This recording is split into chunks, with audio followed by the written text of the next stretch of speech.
আসসালামু আলাইকুম ভিউয়ার্স, কেমন আছেন সবাই? আশা করি ভালো আছেন।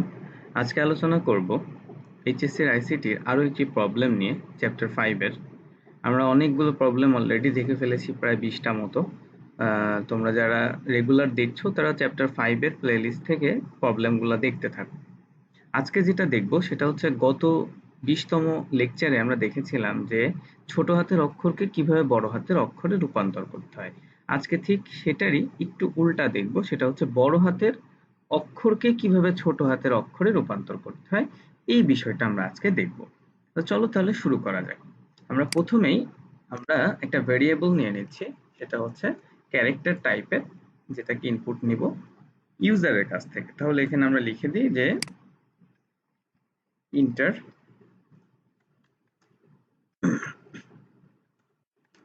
enter any uppercase, যেহেতু আমরা বড় হাতের অক্ষর নিব, uppercase ক্যারেক্টার। ঠিক আছে, এরপরে আমাদের এটাকে ইনপুট নিতে হবে ইউজারের কাছ থেকে। তাহলে আমরা ইনপুট নিতে পারি কোন ফাংশন দ্বারা? scanf ফাংশনের দ্বারা। তাহলে scanf লিখলাম। scanf নিয়ে আমরা হচ্ছে, যেহেতু এটা ক্যারেক্টার টাইপের ভেরিয়েবল, তাই আমরা %c দিয়ে নিচ্ছি। এরপরে আমাদের ইনপুট নেওয়ার পালা। এবার কাকে ইনপুট নিব? n। এখানে nটা লিখে দিলাম। এবার আসো, আমাদের ইনপুটের কাজটা হয়ে গেল, ভেরিয়েবল ডিক্লারেশনের পার্টটা হয়ে গেল।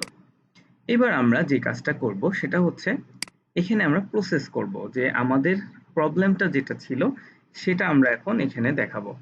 তো আমি একবারে প্রিন্ট এফ এর মধ্যেই আমি আউটপুটটা দেখানোর জন্য নিয়ে নিচ্ছি, সেটা হচ্ছে যে your result। আচ্ছা, আমরা এখানে দিয়ে দিচ্ছি, যেহেতু এটা %c দিয়েছিলাম, তো এটা দিয়ে নিব, তা নাহলে তো দেখতে পারবো না। ঠিক আছে, আমি প্রত্যেকটা কোড লিখি এবং বলতে থাকি যেন তোমরা বুঝতে পারো। আচ্ছা, এবার আসো আমরা কেন এখানে এটা লিখলাম, n+32 কেন লিখলাম। তো দেখো, আগের লেকচারটা যারা দেখোনি তারা দেখে আসবে। সেটা হচ্ছে আস্কি ভ্যালুর কারণে। আমরা আস্কি ভ্যালু বড় হাতের এর জন্য আমরা জানি যে 65, তাই না? আর ছোট হাতের জন্য ছিল কত? 97 ছোট হাতের এর জন্য। তো এবার আসো, আমরা যখন ছোট হাতের অক্ষর দিচ্ছিলাম, তখন যখন আমরা বড় হাতে রূপান্তর করছিলাম, তখন আমরা -32 করছিলাম। ঠিক আছে, করলে আমরা এটা পাচ্ছিলাম। তাহলে বড় হাতের অক্ষর থেকে ছোট হাতের অক্ষরে আসতে হলে আমরা +32 করব, তাহলে আমরা এটা পাবো। তো এই কাজটাই আমাদের লজিক। এবার আমরা দেখব যে কাজটা হচ্ছে কিনা ঠিকঠাক। তো চলো আমরা রান করি, আমাদের প্রবলেমটা ঠিকঠাক আছে কিনা দেখার জন্য। আমরা রান অপশনে টিপ দিয়ে দিচ্ছি, কোনো ভুল করেছি কিনা দেখলে এখনই বোঝা যাবে। বড় হাতের অক্ষর দিলাম, এই যে দেখো রেজাল্ট দিয়ে দিয়েছে ছোট হাতের অক্ষর। আচ্ছা, আমি আবারও এটাকে রান করছি। আমি এবার এটাকে বি দিচ্ছি ইনপুট, দেখো ছোট হাতের বি দেখা যাচ্ছে। তাহলে আমরা আমাদের লজিকটা কি হলো, সেটা হচ্ছে যে বড় হাতের অক্ষর আমি ইনপুট করব। তো তার জন্য কি করলাম, প্রথমে তোমরা সবাই জানো যে এখানে stdio.h, এটা মানে হচ্ছে স্ট্যান্ডার্ড ইনপুট আউটপুট। এই ইনপুট আউটপুট নেওয়ার জন্য এই হেডার ফাইলটা ইনক্লুড করেছি।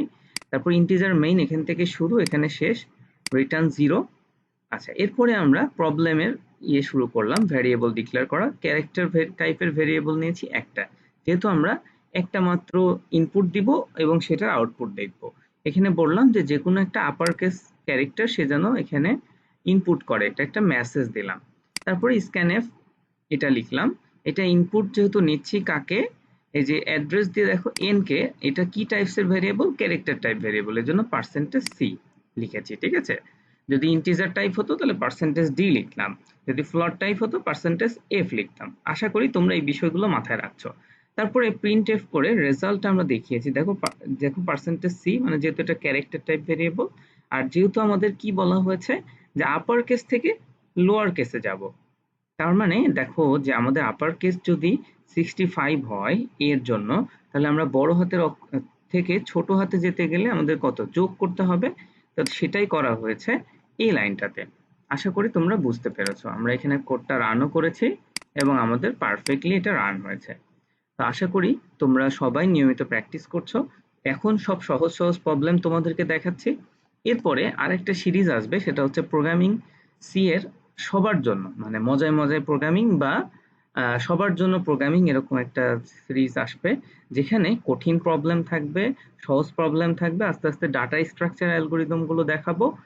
আশা করি তোমরা অনেক মজা পাবে। ভালো থাকবে সবাই।